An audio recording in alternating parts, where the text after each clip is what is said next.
You really, this is what it takes to actually be in the moment, right? Is to, because if you're going to be in the moment, you have to be in the moment. You have to be with what's happening in the moment, right? Not in the moment with an eye on the future, in terms of, if I do this, will I get that?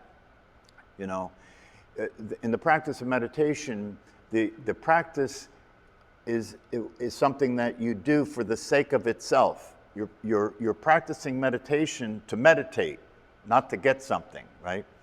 Of course, we all know the nature of the mind, that we all want things that meditation seems to be able to provide for us in the future, in terms of being more relaxed, being less upset, being more grounded, being less reactive, and so forth and so on.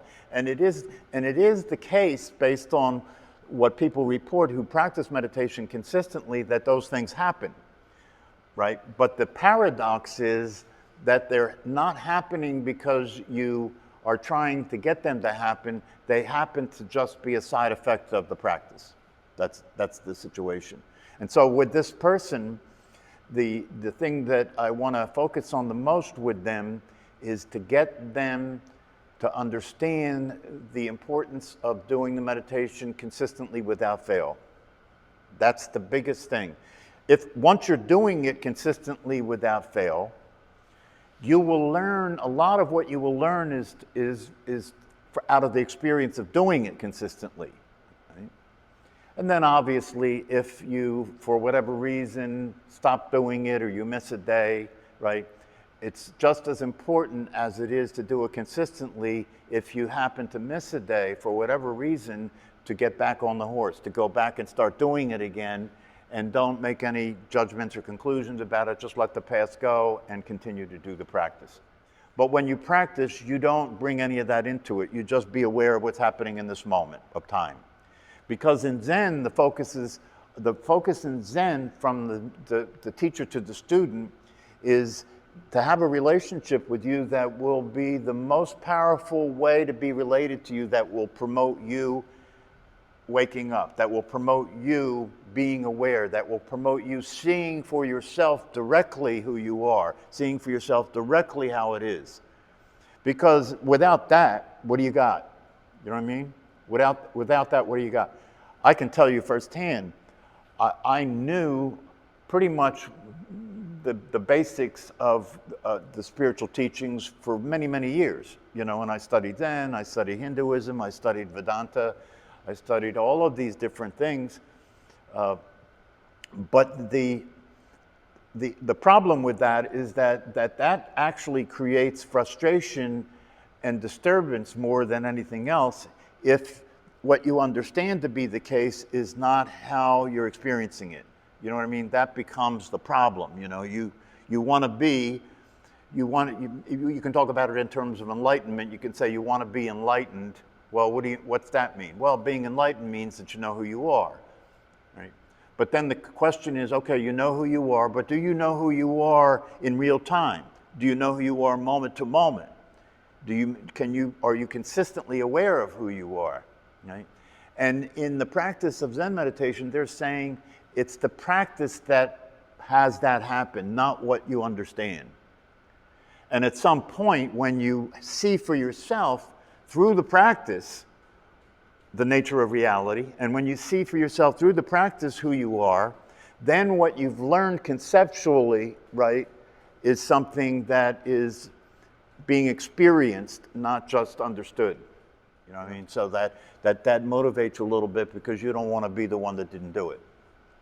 You got to use whatever tricks you can, to accomplish the meditation. I think the most important thing is that if you take responsibility for establishing a meditation practice and you understand what you're doing, then you understand the challenge that you're dealing with. Because this is not the same of most other things, in the sense the challenge you're dealing with is being with your thoughts, being with your feelings, being with the circumstances of your life, right? In real time, moment to moment, right? That's what the practice is of being aware. is to be there that way, without a preference, without a preference, with an openness and an inclusiveness, that allows everything to be as it is. That the three things are the consistency of practice, having a teacher, and then having a community, right? So that you don't feel, see, one of the things that happens if you practice in a community is that you don't feel weird. It normalizes the practice. You don't think you're the only one that's struggling with your thinking or whatever the case may be, right? And so it's an opportunity for people to share. It's an opportunity to experience, the common values that you have you be here. Do you know what I mean? Because there is a reality here in terms of what the values that you have.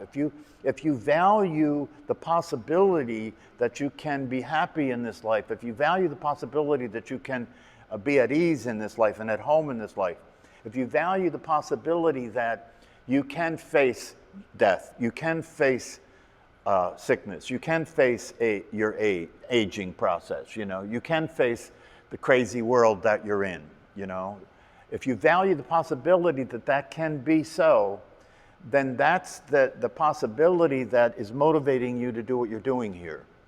And if other people value that, then you're sharing that value with them.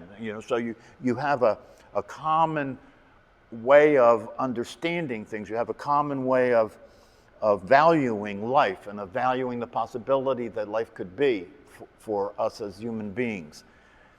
And so that's part of it. So yeah, absolutely. Whether it's in person, whether it's in a Zoom conference, whether it's, whatever it is, that you're not alone in this, that there are people all over the world that are committed to being awakening, right? And that's what the outcome of the practice will be in time, that you will be aware of whatever's happening, right? And not only will you be aware of whatever's happening, but the way you're being in relationship to whatever's happening will be what Krishnamurti called choiceless awareness. In other words, you don't have a preference about it, You understand that one of the most important understandings you can have in this life is to understand that it is the way it is. You think that's a simple thing, but it's not. Almost nobody accepts that, right? Almost nobody accepts the way it is, right? But it is possible through these practices to have a consistent experience of being aware of the way it is and being related to the way it is as it is, without the idea that that's wrong, without the idea that it should be different than that. And that's the flow, when you're being with the way it is and you're letting it be that way, and when it changes, you let it change. When it's good, you let it be good. When it's bad, you let it be, like that. Right? When you can be in that kind of a flow, right, then life is easy. Life is easy, and it becomes possible to experience the truth, which is that who you consider yourself to be as a person and the thoughts of that person, that's just more the way it is. That's all. That's just more the way it is. But you're not identified with that any more than you're identified with anything else. So the emphasis is on the practice, and the emphasis on consistency, and part of that emphasis is on the time that you sit. It's very important to sit for a specified period of time and to stay with that. See, when I hear people say, well, I sit for about 15 minutes, I know the mind's involved, right? The about 15 minutes is the mind, right? But if you say, I sit for 15 minutes, that's what I sit for. It doesn't matter what the mind wants, whether the mind wants to sit longer or whether it doesn't want to sit that long, right? This is very important that you begin to take responsibility for what's happening in regard to that, as it relates to your mind, right? And you have to use whatever works in order to stay consistent, so it's a paradox in that sense. If you're not going to practice consistently, you have to start to look and see what's it going to take to do that. Because without that, it's really not a very powerful possibility if you do it inconsistently. Anything you do inconsistently, you're doing it the way the mind does things. right? Anything you do inconsistently, you're doing it the way the mind does things, because the mind wants to do what it wants to do. It wants to do what feels good. It doesn't want to do what doesn't feel good, right? And so that's what we're trying to shake off. That's conditioning, right? We're trying to shake off that conditioning, and the way you shake it off is you stop following it. You say what's going to happen. What you say becomes the law instead of how you feel. That's power. Do you understand? That's power. If you can get to a point in your life where your word, if you give your words to something that's like an absolute countable reality, that's power. If you can just get to a place in relationship to meditation where because you say you're going to practice every day, that's a done deal. There's no doubt about it. There's no question whether it's going to happen.